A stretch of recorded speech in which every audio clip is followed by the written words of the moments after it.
So we don't yet know the full results out of Iowa, but one thing we do know is that it has thrown a huge monkey wrench in the fundraising prowess of several candidates, in particular Elizabeth Warren. It was reported shortly after Iowa that Elizabeth Warren canceled $350,000 of advertisements in Nevada and South Carolina. Not a good sign, because those are the next two contests after New Hampshire.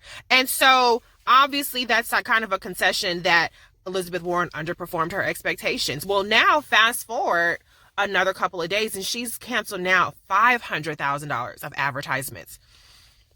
Not a good sign. It just goes to show that maybe they were a little conservative with $350,000, hoping that maybe they would get some better news out of Iowa and get a fundraising bump. That fundraising bump has not materialized. And Elizabeth Warren has made a lot of investments in other early states like Florida and, super Tuesday states.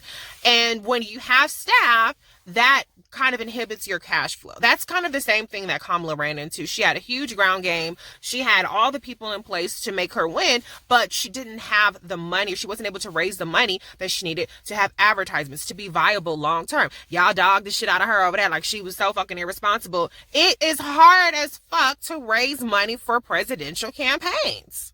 It really is. And so I'm not knocking Elizabeth Warren for her fundraising issues, because I understand. I understand being a Kamala supporter and her actually being smart and saying, look, I can't raise the money that I need to be viable, and bowing out gracefully. Elizabeth Warren is going to be faced with a similar decision soon, because if she cannot raise the money, she's not going to be viable. Joe Biden, same situation. I talked about that yesterday. If he cannot raise the money, he's not going to be viable. We're talking about a couple $100,000 now.